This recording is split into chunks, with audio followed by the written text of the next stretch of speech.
I think we all know that email is one of the internet's earliest and most resilient application layer systems. Rather than viewing email as a single protocol, we're going to break it apart into cooperating components and examine why we send, transfer, or retrieve those messages and how they're handled by the different protocols.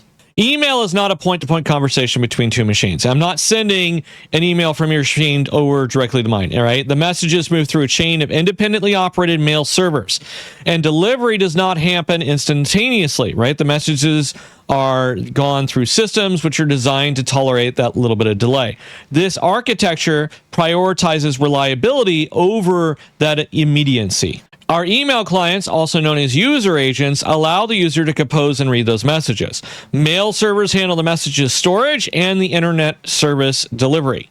This separation allows users to access mail from multiple devices without disrupting the delivery. Think about it this way. I can look at my mail on my laptop. I can also look at my phone. I could also go to a browser-based option on most systems. This is all because of the way the email system is set up in our architecture. The Simple Mail Transfer Protocol, SMTP, is responsible for sending email between servers. SMTP uses a push model where the sender initiates the delivery, and if delivery fails, messages are queued and retired rather than discarded.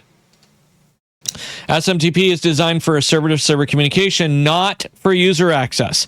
Users are frequently offline or disconnected when messages arrive, and as a result, the separate protocols are required for retrieving that stored email. IMAP allows the user to access messages stored on a mail server. The messages remain on the server, and then enables access from multiple devices. This design supports that synchronization and long-lived state across the internet. This is how you're able to go onto Yahoo. The mail is stored on the Yahoo server, but you can access it via your phone and pull it in. Okay? Now, there's also web-based email services which rely on HTTP user for interaction through the browser. Now, I just pointed out how you can go on Yahoo. That's because of the application. This is HTTP for the interaction through the browser. A little bit of a difference there, right? Behind the scenes, we still have that SMTP, that Simple Mail Transfer Protocol, being used for message delivery. This layering demonstrates how the application protocols cooperate rather than compete. Each protocol has its little tunnel. It has this little lane that we're staying in. I want you to think about this. Anybody ever heard this before? They're like, stay in your lane. Stay in your lane. Because if you get outside of your lane when it comes to mail, nothing's going to get delivered properly. So stay in your lane. All right. When an email is sent, it leaves the first user agent and enters the sender's mail server. So it goes from the client to the email server. It passes through multiple relay servers before reaching its destination. It's not just a single one and done. There's going to hit several on the way. The recipient, the person you're sending it to, receives the message layer after long delivery completes, because it's not going to all be saved on the same server, right? I'm not going to use the same server as you, most likely. Right.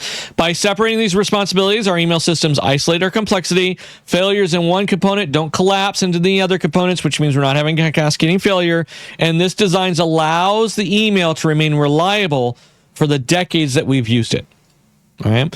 We've shown in this module that email is not a single protocol, but a coordinated system. It separates the responsibilities, has made it one of its internet's most durable services, and understanding this design prepares us to analyze email traffic effectively in the coming PCAP files, which I know you guys can't wait for. I know you can't wait. All right, we'll see you next time.